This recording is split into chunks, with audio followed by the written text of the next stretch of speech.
When people think of Etsy, they would think of it as like some cutesy, like crafty marketplace. But it's truly a big data company. You have to change the entire thinking of the organization to adapt to a new technology. You don't have to be the most technical person in the room. Your job is to guide people on making the right decisions on the technology.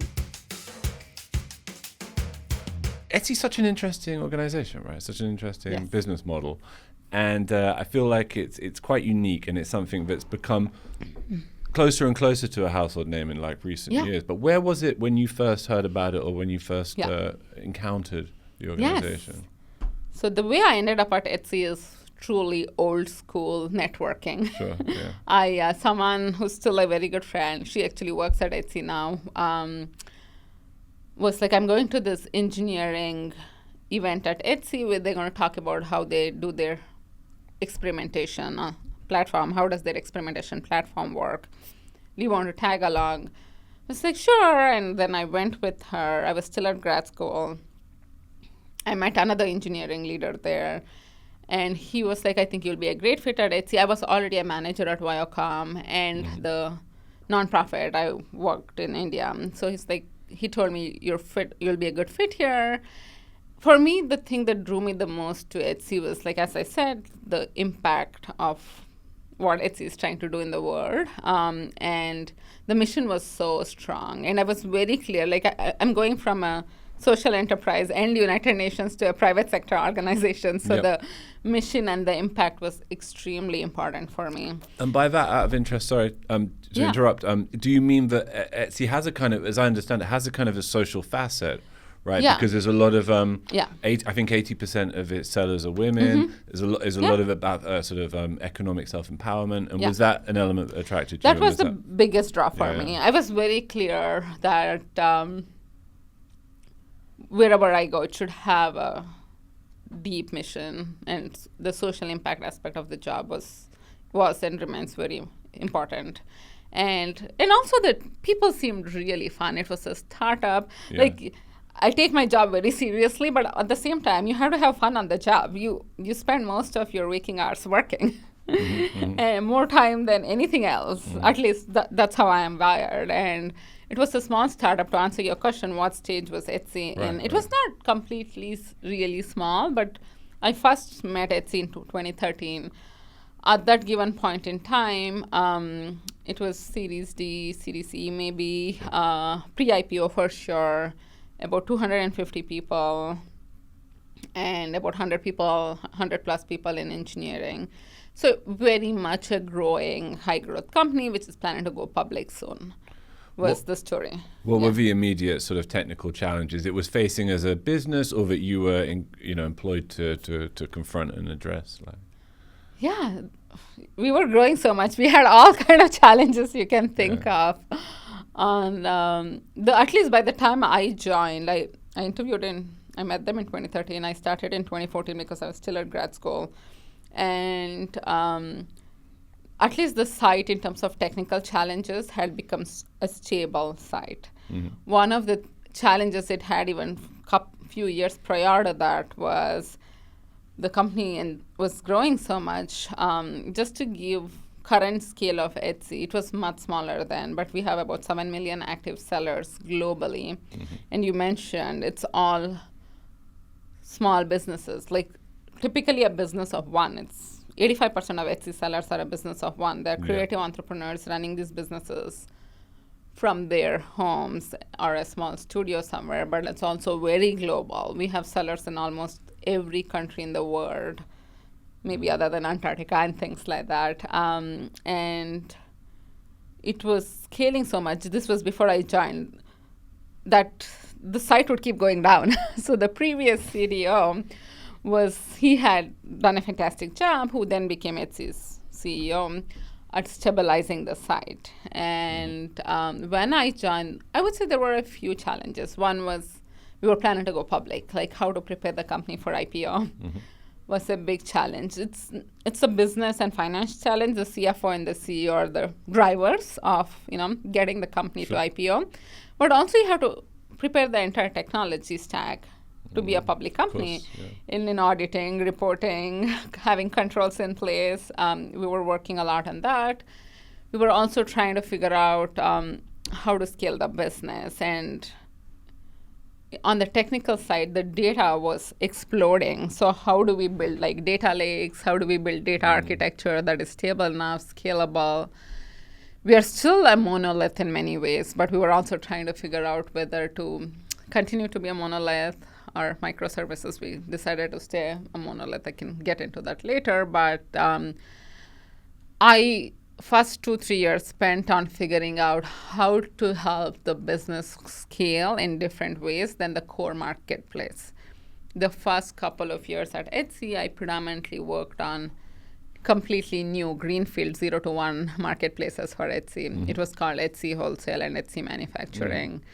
Mm-hmm. And I learned a lot from them. I'm happy to talk about them. But that was the first 2 to 3 years, the focus was, besides the core marketplace, how can I help Etsy scale? Soul of the CIO is sponsored by Nextvink. Now, if you work in IT, you'll know too well how disruptions can derail productivity fast. Nextvink's AI-powered platform for digital employee experience keeps you ahead. It uncovers issues others can't see and resolves them automatically with employee-centric AI and always-on automation. Employees stay productive, IT stays proactive and even preventative, and leadership sees results. Nextvink, ahead of every IT disruption, behind every strategy.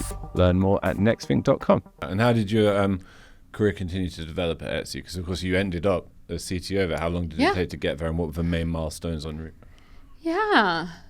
I didn't start as CTO. I started in engineering management, and I would say as the company grew and scaled, I had a lot of opportunities to learn, to grow. It's mostly also because there were a lot of people who were willing to give me the opportunity to learn new things and help me develop. I have had fantastic mentors at Etsy, and a few, I would say, career milestones at Etsy would be I led the Etsy's mobile app groups for a while. This was when Etsy started in many ways as a web-first company, because it started 20 years ago, exactly 20 years ago this year. And in 2005, you thought of web-first in many ways. Then we had to evolve, just not the architecture to be app-first, but also the company culture to be app-first, right? Like if you have product managers, designers, and engineers who are all skilled in web and thinking web-first, you have to change the entire thinking of the organization to adapt to a new technology. And everyone to, if you're building a prototype or if you're thinking of a new problem space, you have to think of the new platform. Mm-hmm. And I think we are for AI, the last few years has been similar, right? Mm-hmm. Like when a completely new technology comes in and that's the future, how do you evolve the entire organization to adapt to that new technology is what I did with app. This was, I would say, at least 9 years ago at Etsy. And that was really successful. We went when I started, it was about 10% of the overall sales came from mobile to about 50-60% eventually. Wow. Yeah. That was an exciting time. And I also, during COVID, Etsy saw such unprecedented growth. The good thing is, because I still love the mission so much, mostly because, like, say, overnight in COVID, we told our sellers, right, look, you have a sewing machine in your house. You have the skills. Our CEO put out a word that there are not enough masks. Can you all make masks? Oh, wow. Within a year span, we sold about almost close to $1 billion worth of masks on Etsy. Wow. Crazy. And if you ever saw the really nice masks, I have a lot of very creative, colorful probably masks. From Etsy. And it was overall a fantastic journey. I also lived in Mexico City for a year and a half, opening Etsy's office there. That was a great learning experience in a new country, new language I had to learn, how to set up operations in a completely new country. And then as CTO, a big focus was on AI and machine learn, how to grow AI. Yeah, I want to touch on that next, actually. Yeah. But first, I just wanted to ask, what do you feel is particular to Etsy's business model, or as against other e-commerce platforms, which create for you as a CTO, whatever you are at any point in your career there, specific challenges unique to its buyers, unique to its sellers? That's such a fantastic question. I think there are a few different challenges. The first one is when people think of Etsy, I think it's changed over the years, especially when I joined, this was 11 years ago. They would think of it as like some cutesy, like crafty marketplace. But it's truly a big data company in many ways. And as an engineer, big data problems are like the best kind of problems to solve, because you can do so much around it. To give you some context of scale, Etsy does about like 13 billion in sales per year and close to 3 billion in revenue. It's a large company. We have over, I don't know the exact numbers now, but like at least a year ago, it was about like 6-7 million active sellers on the platform globally and about 90 plus million active buyers. So, and each seller will come and create multiple listings. Say, I bought this necklace on Etsy, for example, and this jewelry seller will have like rings, earrings, necklaces. So she'll come and create all these listings on Etsy. And if she's creating 10 listings, it has 10 variations, right? Do I want a long hoop, small hoop? Do I want it in silver? Do I want it in gold? And so the complexity, and we have like millions of visits on a daily basis to the website. Yeah. So we capture all these visits and we try to understand, say, if you want to come buy a necklace for your partner or something like that, we try to understand what you're looking for. But Etsy's data is user-generated in many ways. It's seller-generated. If I was a retailer, for example, if I was a Macy's, I would have created everything into clear SKUs, right? Yes. Every product should fit into that clear SKU, and it should be a certain kind of product description. Yep. Whereas at Etsy, we have clear categories, like we have jewelry, we have home and living. But you can list anything broadly as long as it's compliant with Etsy's policy. You can list any item. So it's user-generated content in many ways. It has many wonderful and weird things, but that also makes it technically very challenging.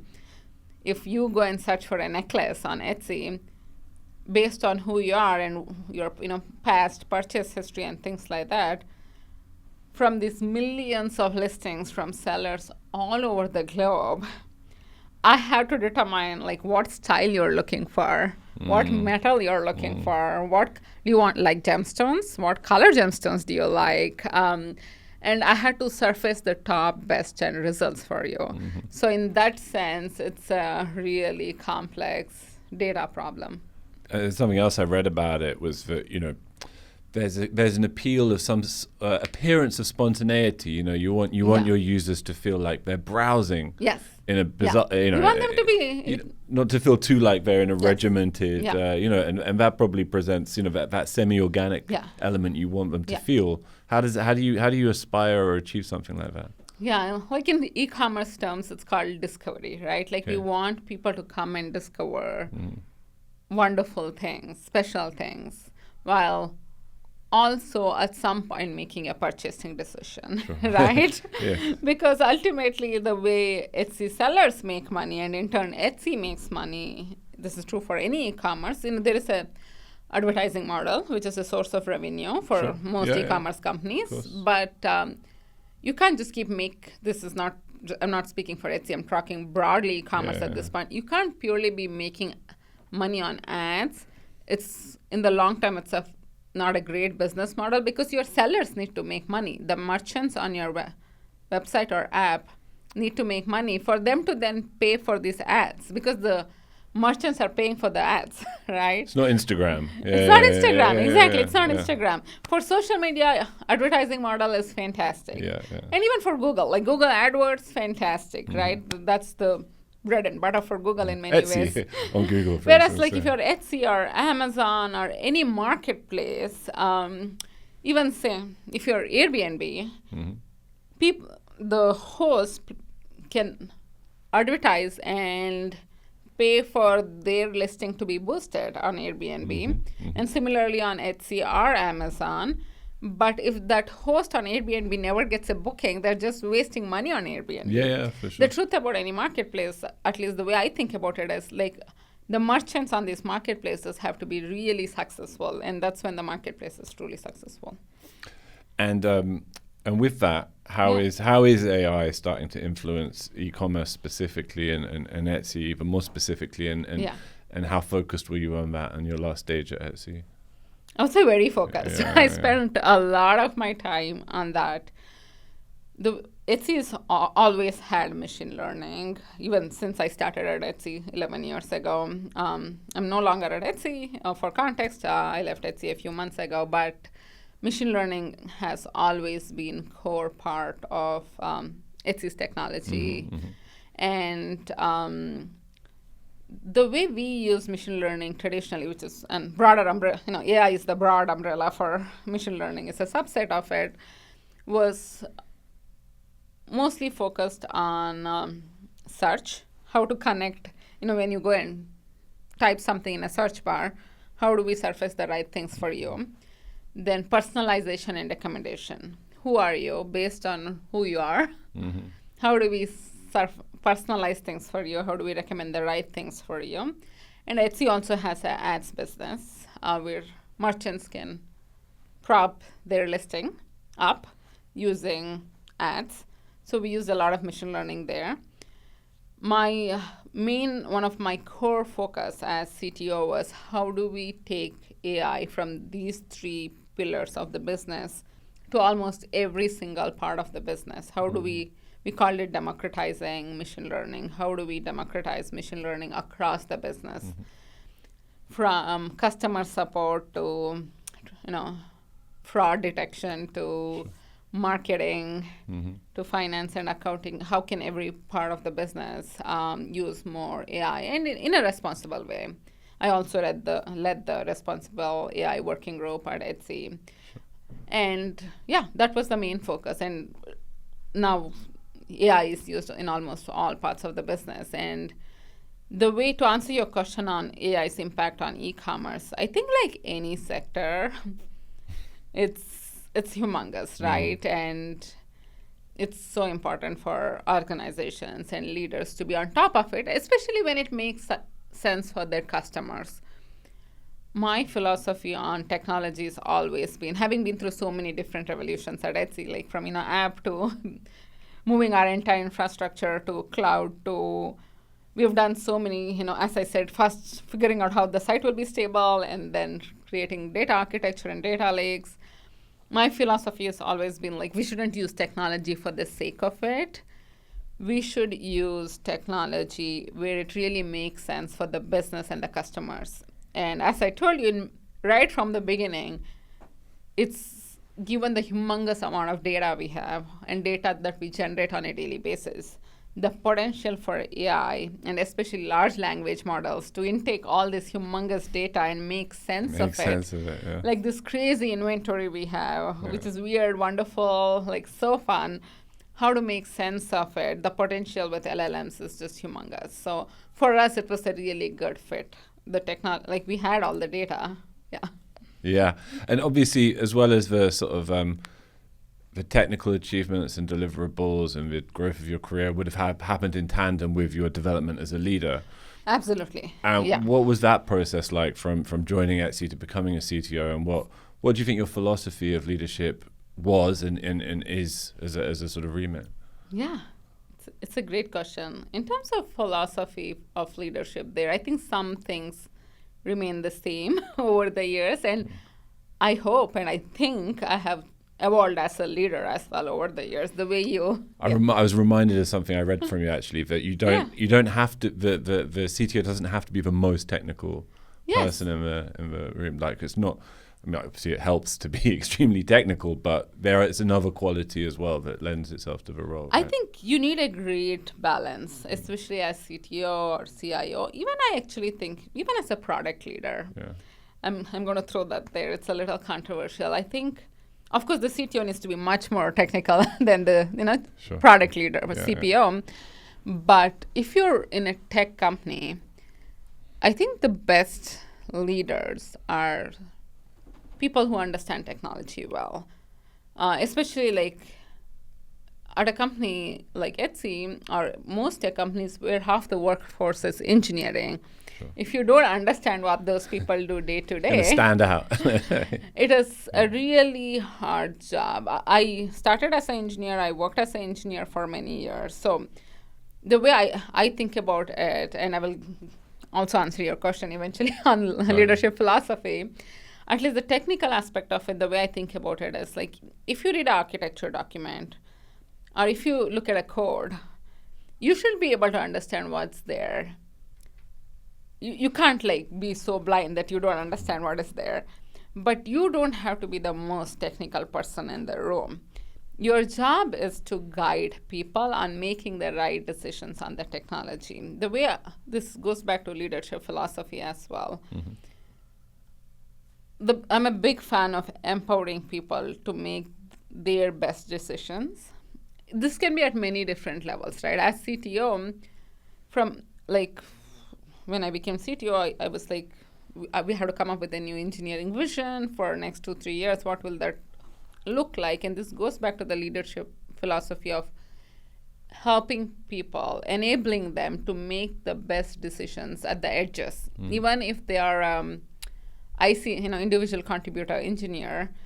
You create a clear strategy. My job is to create a clear strategy, a clear vision, but on a day-to-day basis, is this the best code? Is this the best architecture? Is this the best customer experience, right, in terms of the product?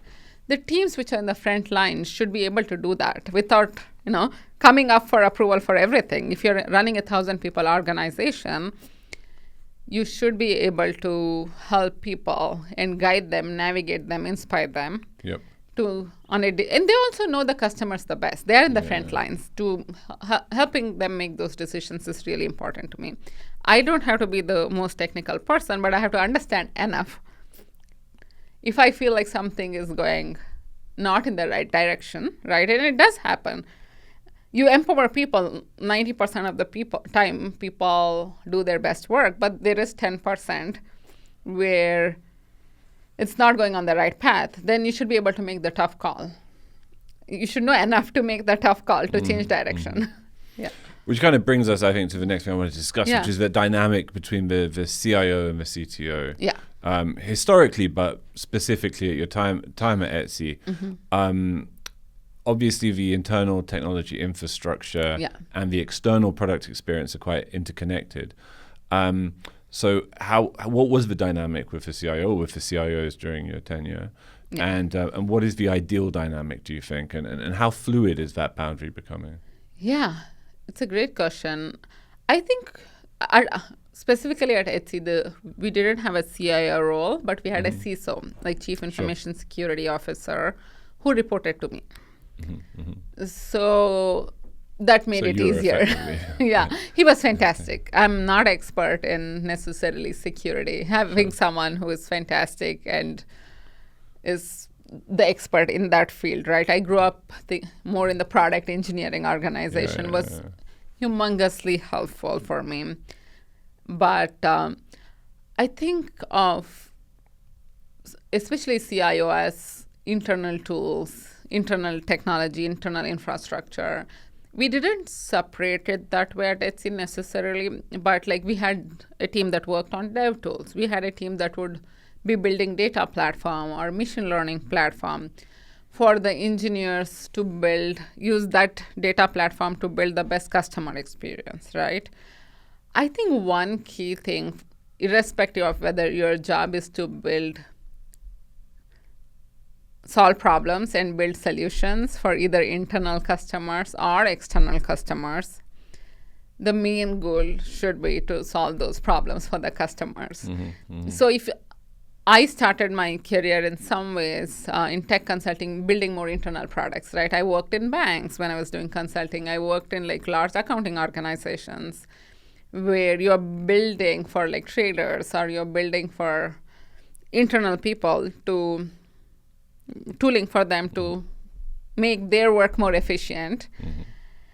And at the same time, if I'm building for a seller who is in India, or I'm building for a buyer who is in the UK, always thinking about how do I solve their problem and make it easier for them, I think is the key. And that way, it's very transferable, whether you're CIO or CTO. Is it the phrase you used earlier, helping them make the right decisions? You know what I mean? That can be applicable throughout every vertical there is. That's a great point. So for, obviously you have that experience of deploying AI at scale. What are your recommendations about how leaders can prepare their different organizations and different industries for the complexity, responsibility, opportunity that come with it?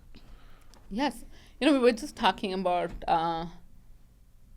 mobile in some ways, right? Like when everything was done on web, when mobile came along, I don't think it was an option that like it was not obvious, but mobile was the future. Everyone had to figure out how to kind of make their workflows in many ways work on a mobile phone, especially if you're consumer tech. And I think I was watching Andrew Ng talk about this. He said AI is in a phase where similarly reading and writing literacy was a few centuries ago, where only the top 1% of the society was able to read and write, and only they were trained in that. And right now, I think what he was trying to say is AI is in a very similar stage. This 1% in these elite tech companies know how to make it work, but it is similar to literacy. It will impact everybody's life. And how literate you are, how much advanced you want to be will vary, but it will impact everybody's life. In that sense, irrespective of the business you run, right? If you're running not a tech company, but if you're a technology leader, and I have a lot of friends who are CTOs and CIOs in many different kind of businesses and industries. Almost everyone I know is thinking about AI. I think when it actually doesn't work well is when the CTOs or CIOs themselves are not passionate about it and not passionate about figuring out how to make it work in their organization, but their CEO is telling them and the board is telling them, hey, everyone talks about AI, I want you to figure out how to make it work. So they're trying to just make it work for the sake of it. But I truly think it's going to touch every single industry. So if you are a technology leader today, if you're not... I constantly feel like I'm behind on AI, and I talk to many CTOs, like I'm part of many groups in private conversations. Externally, they are the expert in it, but it's so fast changing and so quickly evolving. How much ever you read is not enough. Like very few times in history, you see technology evolve this fast. So, but it's really important for every leader to learn, be on top of it, and think about how it impacts your specific organization and business. Yeah, and I think if we think about the whole question of innovation and parallelisms or just, an indistinguishability between CIOs and CTOs, one aspect is striking that balance between driving innovation and ensuring stability and scalability of existing systems. If you've got, however millions of visitors to Etsy every single day, that must be paramount concern. How did you strike that balance? How did you guide your way through that precarious kind of a situation? It's always a challenging one. I wish there was a clear, like, this is the portfolio and this is how the balance between innovation and continuation looks. How to... I thought of high-level portfolio as part of it is dedicated to keeping the lights on, right? Like, what happened if the business, the site and the app and the database, everything has to just be up and running. We were not working on any new innovation. What is the bare minimum we need to keep the lights on? That is non-negotiable in some ways, because I always said, and this I learned from Etsy's previous CTO, who's a big mentor of mine, the number one feature on the app or the website is uptime. Because if the app or website is not up, there is no point you building any new features and innovation. So that number one feature is fair priority, is always there's a minimum, keep the lights on there. Then I try to divide it as a balanced portfolio of new innovation with longer tail return on that investment, and then shorter, and then how do we invest in the business for the next 6 months to a year, where there is some return on that investment.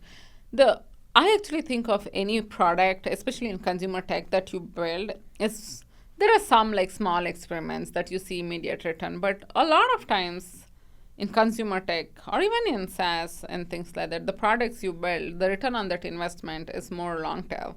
If you're marketing, you turn on a campaign, it's more very clear on return on that investment in the short term. But I do think it's really important for CIOs and CTOs to talk about these things in terms of business and return on investment, so that you can bring the rest of the executive team along with you, right? Like if I said, I'm going to take 20 machine learning AI engineers and they will only be working on innovation, don't talk to me about it for 2 years. AI engineers are one of the most expensive engineers in the entire company. So the rest of the executive team must be like, what are they all doing? So one thing I learned very early on, which I was not necessarily great at, but I had to learn in my management career, is the better a technology leader can communicate the business impact and the customer impact of their innovation investments, there is a high chance of that investment becoming successful. That's a really interesting point. And going from the first to the second to the third chapter. Yes. What ambitions have you left to fulfill? What excites you about the next stage, the next 5 years in the industry or in your career specifically? That's a great question. I've been thinking about it a lot. I think I have a few factors in how I look at opportunities, and it is the third chapter, right? The first decade was exploring. The second decade was learning, growing a lot at Etsy. And learning has been a common theme for the 2 decades. And for me, that's still a very important thing. 2 things that will stay true in the third chapter is also the learning aspect of things. In the 11 years I've been at Etsy, I must have had like 7, 8 different roles in many different teams. If Etsy runs as like many different small business verticals, payments is a vertical, building services to sellers, seller services, like that's a vertical, buyer, marketing, growth, that is a different one, search, ads. I worked on almost everything at Etsy, and I chose most of those. Even like when they asked me if I wanted to do MD operations role in Mexico, I was like, sure. It's not something I've done before. It's a great skill set to have. I'll go do it. And that approach is still very much true for me. And the second part, what impact the next thing that I will do will have more broadly on the world. Still looking for that mission. That is still important, but there is so many new things happening, right? Like we talked about AI. It's a fascinating field. I've worked on it at Etsy, but there's so many different things to do there. So, yeah, I'm very interested in that. But I'm also like, just right now, I'm in very much explore. I'm having fun. I'm trying to kind of think about what I want to do next, but also like I'm advising a few startups, which has been so fun. I'm on a couple of boards, where through all these opportunities, I'm learning a lot. But the core of what I will do next won't be very different from how kind of I've thought about opportunities in the past. It's still the same. Are you finding at the moment when you meet startups and such like that, there's a kind of democratization of innovation that's coming through AI? You know, the cost, the price of entry is much lower than it was when you first started. Absolutely. When you were a founder, I mean to say. Yeah. It's like if I had to get a small prototype up and running, let's talk about that. When I would go to pitch competitions or when I'm talking to investors as a startup founder, I had to hire someone to build even prototypes, or I had to build it myself. Like as an engineer, I knew how to, the basics, the nuts and bolts of kind of getting something up and running. But now the technology is so different. I keep telling people, like, if I had to start a new business now, I would do it so differently than what I would have tried to do 10 years ago. And 10, 15 years ago. So there are so many wonderful AI-enabled software there. So I think the barrier to entry to start something has lowered. But at the same time, the competition to really find product market fit and be fantastic at execution has gone up, right? Like, it's easy to create something low fidelity, but to be fantastic in terms of execution and product market fit is harder in some ways. And just as we see sort of in this period, the old silos between CIO and CTO sort of dissolve, your experience of being a founder and then going on to be in the C-suite, I see that as a silo that's going to, become much more fluid, right? Yeah. And you'll see much more passage between the two hats or the two roles. Yeah, I have so much respect for founders. I'm working with a few of them right now as an advisor. Even though barrier to entry in building things has lowered, the grind and the grit and determination required to be successful has remained the same. It's not going anywhere. And I do think as my trajectory at Etsy grew, I'm very grateful for the amount of growth I had there. But as Etsy became a larger company, I felt like I was not involved in building things anymore. I was like, my job became helping people build, right? Like setting a clear vision for them, giving them the guidance. I still think there's so much fun in building, which can be different kinds of building, right? Like whether building the technology or building the product or building a team. One of the most favorite aspects of my leadership journey was helping people and helping other leaders like kind of build their careers and see them grow. It's been one of the most gratifying parts of the leadership path. And the last question then for you, in that because I know you've written something else you've written about with regards to leadership concerns, the power of vulnerability. Yes. Yeah. How have you seen the kind of the persona of the leader evolve in the last few years, and what's been encouraging about that? Yeah, it's a great question. I do think there is so many cultural nuances to the question you are asking, right? It's a challenging one because there is a persona of a leader based on, again, this is true. I've worked in 5 different countries. This is true about what a leader looks like. It might differ what it looks like in India versus what it looks like in North America or what it looks like in Mexico, but there is an assumption. I'm talking about superficial assumption of what leader looks like. It is typically a man of a certain race and all those things, but I think it's evolved over time as there have been more and more role models, like people from, especially at least here in New York, and this is true for the Bay Area as well. They're both such melting pots of many different things, and I'm grateful that I've had more role models to follow, especially coming from a family where women didn't work.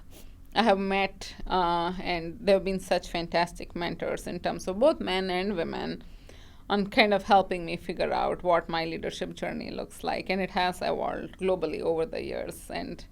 But I still think there's a long way to go.